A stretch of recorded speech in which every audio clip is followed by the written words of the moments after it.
So you're here because you want to speak English better, more fluently, right? Yeah, who doesn't? I mean, it's a pretty common goal. It's definitely something that we hear a lot and something we talk about a lot.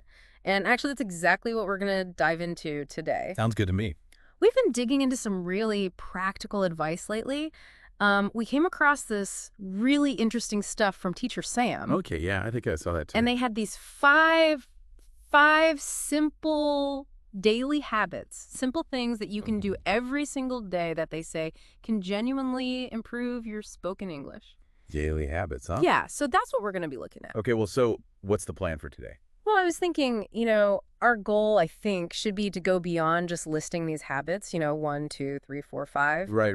but actually try to understand, like, why they work. Yeah, get into the nitty-gritty. Yeah, exactly. And how you can actually use them to kind of tackle those roadblocks, those frustrating things that so many English learners experience. I think we can both relate to some of those.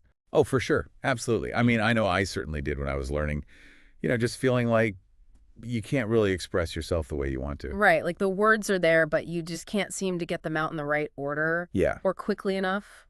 Yeah, or like you just, you get stuck in a conversation and you're constantly searching for the right word and then the moment's passed. Yeah, or that, the fear of making a mistake and just like clam up Yeah. completely. Oh, yeah, that's a big one. Totally get that. The fear factor can be paralyzing sometimes. Yeah. Or just feeling like, oh, I'm so busy, I don't have time to, fit in another thing into my schedule to actually practice. Yeah, right. Like, where am I going to find the time? So I think what's really fascinating about the five habits that Teacher Sam talks about, and what I really liked about them is their simplicity. Yeah, I think that's really appealing. It's not about like, oh, you got to do these intense study sessions for hours or, grammar drills, which don't get me wrong, those things can have their place, but Right. But it can feel kind of overwhelming, especially if you're already feeling, pressed for time. right, exactly. So these habits are much more about kind of weaving seamlessly into your daily life. And the idea is that they help you kind of build your confidence and your ability to speak more naturally, almost without even really realizing it. That's kind of the dream, right? To get to that point where it's just effortless and you're not, overthinking everything. Yeah. Yeah. And, Teacher Sam even talks about how, your accent can even start to smooth out a little bit with these. Well, that's interesting. So you ready to jump in and see what these habits are? Yeah, let's do it. All right. So habit number one. The first daily habit that Teacher Sam suggests is listening to English podcasts or audiobooks, things like that, for at least 10 minutes a day. Okay. That sounds pretty doable. Yeah, it's pretty straightforward, right? Like, I think a lot of us probably already do something like that. But I think what I was curious about is, what's the real magic happening when we're just passively listening? Yeah. I mean, I think it's easy to just kind of have something on in the background and not really think about it too much. Exactly. Exactly. Well, I think about it kind of like this. You're basically, immersing yourself in the sounds of English, right? Mm-hmm. It's not just about like picking out individual words, it's about your brain becoming attuned to the rhythm and the flow, the melody of the language. That's a good way to put it. So it's like the natural rhythm, the way words kind of connect and flow together, the subtle pauses. The music of it almost. Exactly. And the idea is that this consistent auditory input, this like regular listening, it helps your mouth and your brain coordinate in a more natural way, more English-like way when you're actually speaking. It's kind of like you're developing an ear for the language. That makes sense. Yeah. It's like learning a song. If you hear it repeatedly enough, eventually you can start to hum along. You kind of get the tune without even thinking about like the individual notes. Yeah, exactly. And one thing that Teacher Sam emphasizes is listening to content that actually interests you. Right. Not just like random stuff. Yeah. So why is that so important? Well, I think it comes down to engagement, right? Uh, If you force yourself to listen to something that's boring or dry or just not engaging, it becomes a chore, a mental chore. yeah, And you're much less likely to stick with it. I can definitely relate to that. But when you're genuinely interested in what you're listening to, your attention is sharper, you absorb things more naturally, and honestly, you're just more motivated to make it a regular part of your day. Yeah, I think that's true for anything we try to learn, right? Absolutely. Yeah. It's about making the learning enjoyable. Okay. Well, let's move on to habit number two. Okay, what's next? This one might feel a little unusual for some. It's practicing speaking English aloud to yourself. To yourself? Yeah. Like talking to myself? Yeah, basically. For 5 minutes each day. Okay. That sounds a little strange. I know, it might sound a little weird at first, but hear me out. Okay, I'm listening. If you're picturing someone having a full-blown conversation with their reflection in the mirror, you're not entirely wrong. Okay, now you're really making me curious. But what's the point of doing this? Yeah, like what benefit do you get from talking to yourself in English? Well, it actually taps into something pretty interesting about how we learn. Okay. There's a connection between actually saying something out loud and remembering it. Interesting. Speaking aloud, even when you're alone, helps to really solidify that vocabulary and those sentence structures in your mind. It's almost like you're giving your brain a workout. Oh, I see. Yeah, and the great thing about it is it's a chance to experiment without any pressure. You don't have to worry about someone misunderstanding you or waiting for you to, come up with the perfect word. It's your own safe space to kind of build your confidence in forming English sentences. That's a good point. It's like a judgment-free zone. Exactly, and you can just start to feel how the language physically feels when you speak it. I think that's really important too, right? It's not just about the mental exercise. It's the physical act of forming the sounds. Exactly, yeah. And teacher Sam actually mentions that this can even help with your pronunciation as you become more aware of how English sounds coming from your own mouth. Yeah, that makes sense. So it's like a mental and a physical warm-up for actual conversations. Yeah, I like that analogy.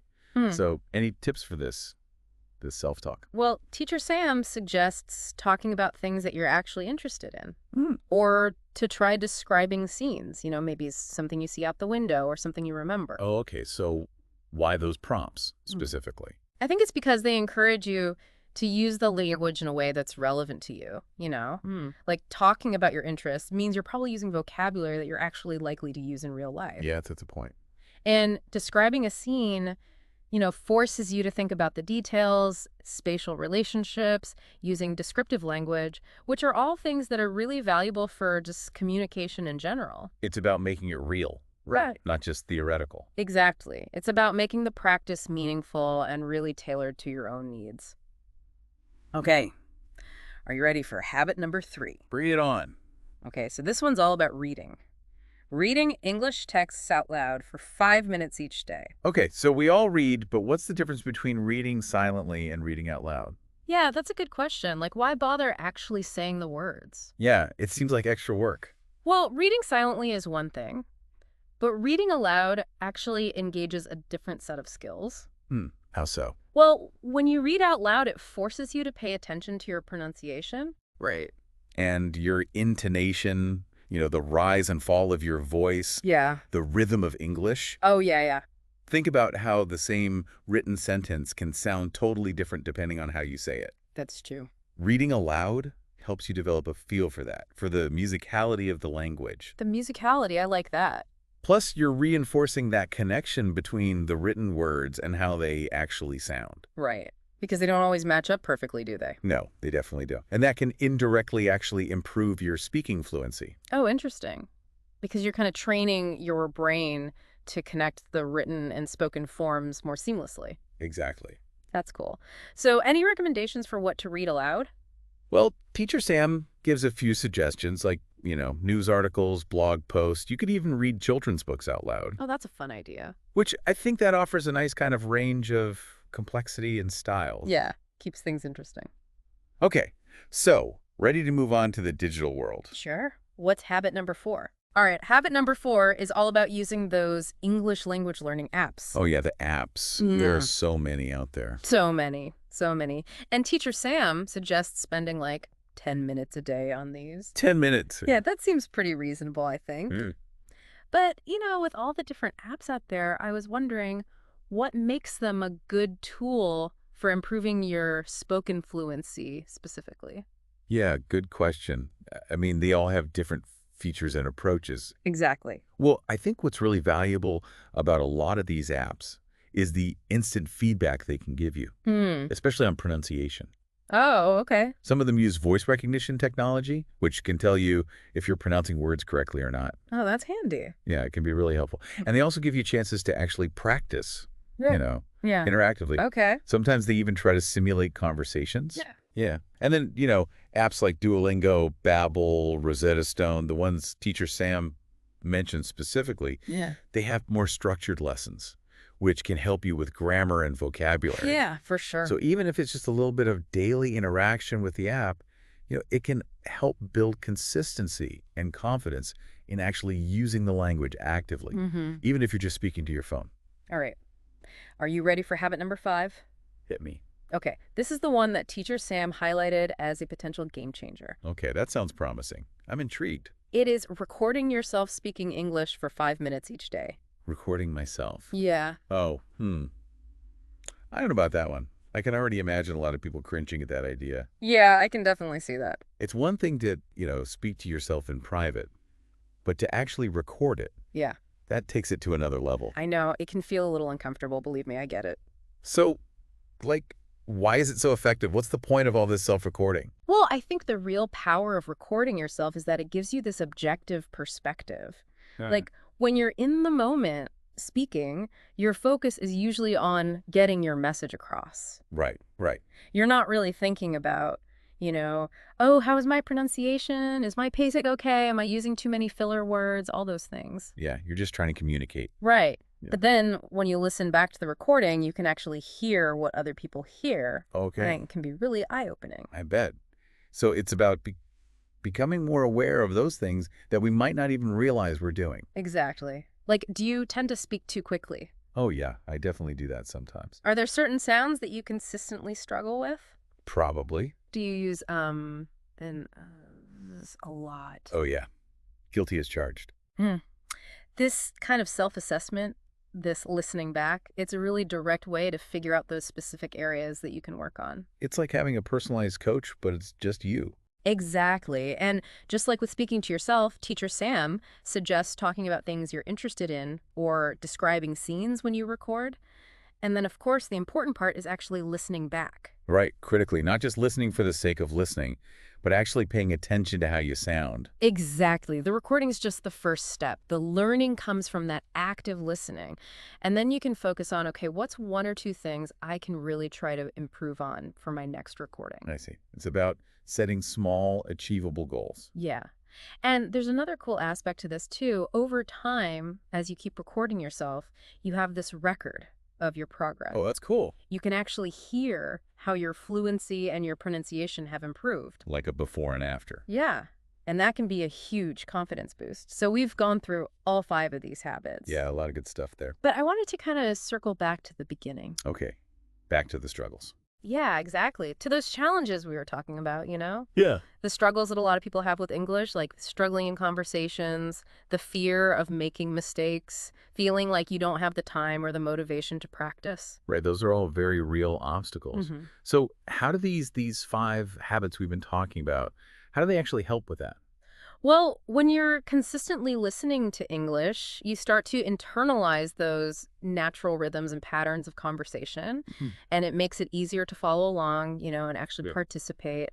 And then when you're speaking to yourself, reading aloud, it creates these low-pressure environments where you can practice forming sentences. Yeah, it takes the pressure off. Right, exactly, which can really help reduce that fear of making mistakes when you're talking to other people. Makes sense. And then the language learning apps, they give you that structured practice and that instant feedback, which, again, builds confidence and helps you address those specific areas where you might be having trouble. Right. And the recording, that gives you the feedback loop. Exactly, yeah. It allows you to identify and work on those things that might be holding you back in conversations. It's like having a mirror for your speech. I like that. And as for time and motivation, all of these habits are designed to be short and manageable. Yeah, that was one of the things that stood out to me. They seem very doable. Right. So it's easier to fit them into your day, even if you're really busy, and to actually keep it up. Consistency is key. Yeah. And seeing your progress through those recordings, that can be a really powerful motivator in itself. Yeah, absolutely. It's like, oh, wow, I actually am getting better. Right, exactly. It really kind of underscores the idea that small, consistent efforts can actually lead to really significant results. It's not about these huge leaps, it's about those tiny daily steps. Yeah, like that saying, right? Rome wasn't built in a day. Exactly. It's about building a strong foundation, brick by brick. And each one of these habits, even just for a few minutes a day, contributes to that. And I think this is really important. Teacher Sam really emphasizes this. Mistakes are just an inevitable part of language learning. Oh, yeah, for sure. You can't let the fear of making mistakes stop you from speaking. Exactly. Yeah. And these habits actually give you these opportunities to make those mistakes in a safe environment. Hmm. When you're speaking to yourself, when you're reviewing your recordings. Wait, it's a safe space to experiment. Yeah, so you become less afraid of making those mistakes when you're actually communicating with other people. So I think it's worth kind of quickly recapping these 5 habits, just so we have them all in one place. Yeah, sounds good. So Teacher Sam's 5 simple daily habits for improving spoken English fluency are: listen to English for at least 10 minutes, speak to yourself for 5 minutes, read aloud for 5 minutes, use language learning apps for 10 minutes, and record yourself speaking for 5 minutes. Wow, when you lay it out like that, it really seems manageable. Right, they're all really doable chunks of time, but they can really add up. Yeah, I'm starting to see how these could make a difference. So what do you think? Where should our listeners start? Well, I think, echoing Teacher Sam's advice, it might be really helpful for you, the listener, to think about which one of these habits feels like the easiest, or maybe the most interesting to you. Yeah, the one that speaks to you the most. Right. Like, which one could you realistically imagine incorporating into your day starting today? Doesn't have to be all 5 at once. Right. Start small, build from there. Exactly. It's all about that consistent daily engagement with the language. And don't be afraid to make mistakes. Exactly. Mistakes are part of the process. So I just want to say thank you for taking this deep dive with us today. Yeah, thanks for joining us. We hope that these insights give you some concrete ideas and a renewed kind of sense of possibility for improving your spoken English fluency. And remember, fluency isn't about perfection. It's not about being perfect, yeah. It's about being able to communicate effectively. And feeling confident doing it. Exactly. Yeah. So embrace the process, be consistent with your practice, and most importantly, don't be afraid to speak. Even those small daily habits can make a world of difference over time. Now, what habit will you try first? That's a great question. Thanks for listening, everybody. See you next time.